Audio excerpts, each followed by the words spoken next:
जय हिंद प्यारे साथियों। इससे पहले वाले वीडियो में हमने त्रिकोणमिति प्रश्नावली 8.1 कक्षा 10 का तीसरा और चौथा प्रश्न देख लिए थे।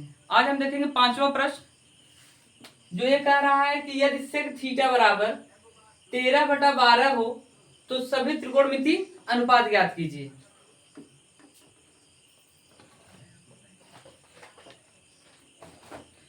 तो देखते हैं, सेक थीटा बराबर आपको पता होना चाहिए कि कर्ण बटे आधार होता है, ये कॉस होता है और कॉस का उल्टा सेक होता है, मतलब कर्ण बटे आधार, और इसकी वैल्यू मिली है 13/12। इसका मतलब है जो कर्ण की वैल्यू है वो 13 है और आधार की वैल्यू कितनी है, 12 है। पाइथागोरस प्रमेय से हम इसे देखेंगे।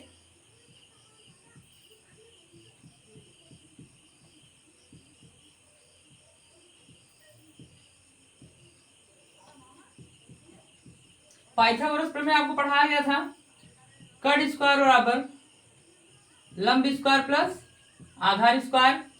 कर्ण की वैल्यू आपको पता है 13 है तो 13 रख दीजिए। लंब आपको ज्ञात ही करना है, आधार आपको पता है 12। 13 का जब वर्ग करेंगे तो 169 आएगा, ये लंब स्क्वायर, और 144 ये इधर पक्षांतर करेंगे तो ये माइनस में हो जाएगा। 144 बराबर किसके, लंब स्क्वायर के। यहां जब घटाएंगे तो इसकी वैल्यू आएगी 25। 9 में से 4 जाएगा 5, और ये 16 है, 14 निकालेंगे तो 2 आएगा, किसके बराबर, लंब स्क्वायर के। अगर आगे चलेंगे तो इसका मतलब यहां से स्क्वायर हटाएंगे तो यहाँ पे करड़ी लेंगे, मतलब करड़ी में 25। इसका मतलब कि एल की वैल्यू आपकी क्या आ गया, 5। मतलब कि लंब आप निकाल चुके हैं क्या, 5। अगर इसको चित्र ही बनाना है तो चित्र ऐसे ही बना सकते हैं। यहाँ पर ए कर दीजिए, बी सी, यहाँ पर थीटा कोण प्रदर्शित कर दीजिए। थीटा के ठीक सामने भुजा लंब गहरा है, मतलब ये 5 हो जाएगा। कर्ण आपका निश्चित है कि 90 अंश के ठीक सामने भुजा क्या होती है, लंब होती है, सॉरी कर्ण होता है। और कर्ण आपको पहले से मिल चुका है 13, और आधार क्या हो जाएगा आपका 12। अब इसमें कह रहा है कि सभी त्रिकोणमितीय अनुपात ज्ञात करना है। क्या याद करना है, सभी त्रिकोणमितीय अनुपात। तो यहां पे लिखते हैं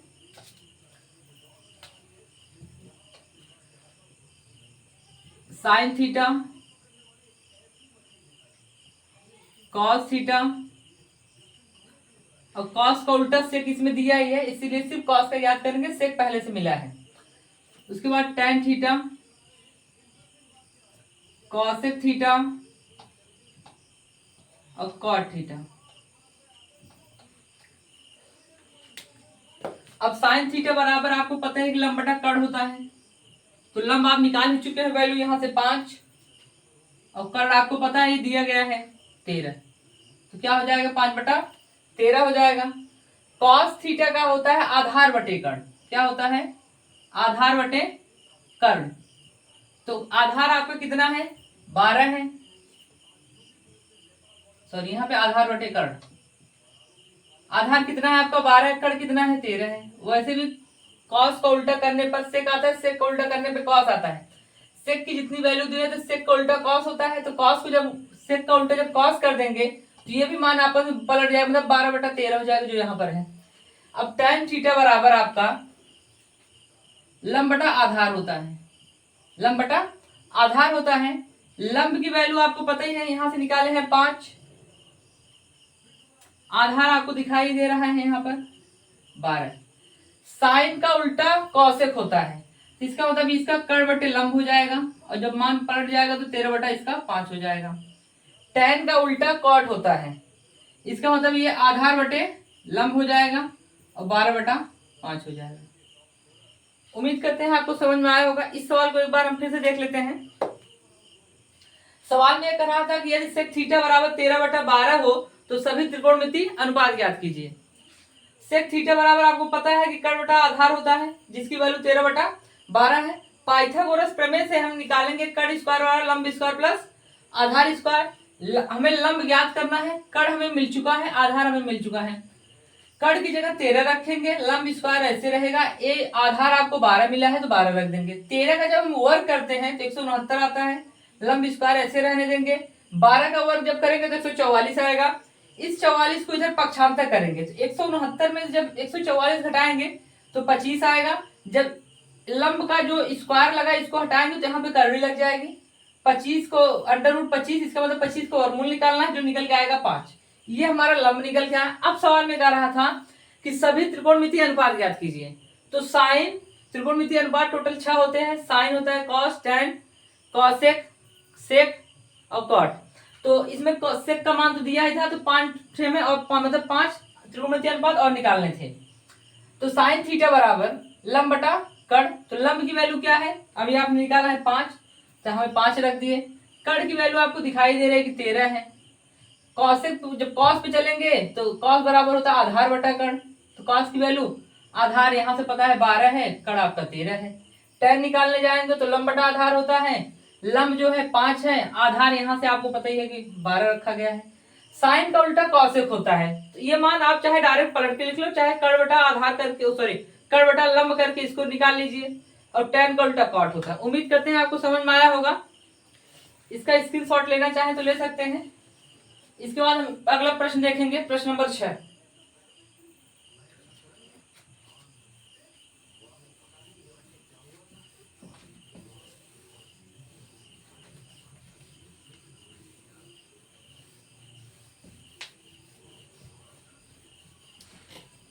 प्रश्न नंबर 6 आपका कह रहा है कि यदि कोण ए और कोण बी न्यून कोण है,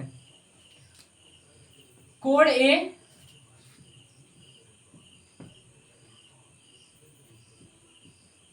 यदि कोण ए और कोण बी जो है वो न्यून कोण है, क्या है, न्यून कोण है, तथा कॉस ए बराबर कॉस बी है, तथा कॉस ए बराबर कॉस बी है, तो सिद्ध कीजिए या दिखाइए कि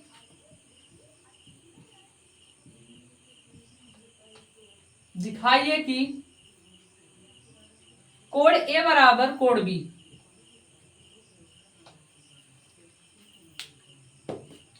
चलिए देखते हैं।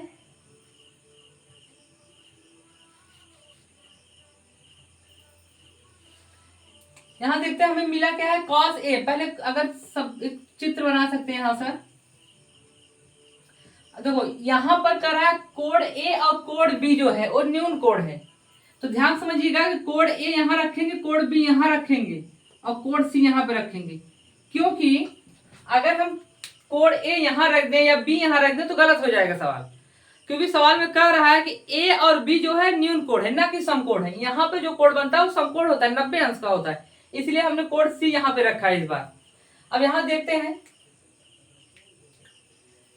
कि कॉस ए बराबर क्या दिया है, कॉस बी दिया है। कॉस ए अगर देखेंगे तो कॉस ए का जो होता है वो होता है आधार बटा कर्ण। क्या होता है, आधार बटे कर्ण। तो कॉस के ठीक सामने यहां से देखेंगे अगर, इसका क्या हो जाएगा, आधार बटे कर्ण।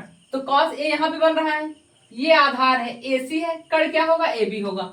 मतलब इसकी जगह हम लिख सकते हैं एसी बटे ए बी। कॉस बी जब लेंगे तो इसके ठीक सामने भुजा क्या हो जाएगी, लंब होगा, और आधार आपका क्या हो जाएगा, ये हो जाएगा। मतलब बीसी बराबर कर्ण तो आपका वही रहेगा ए बी, क्या हो जाएगा।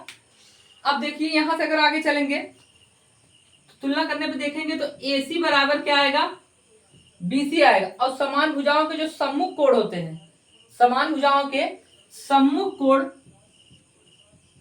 समान भुजाओं के सम्मुख कोण आपस में बराबर होते हैं या बराबर होते हैं।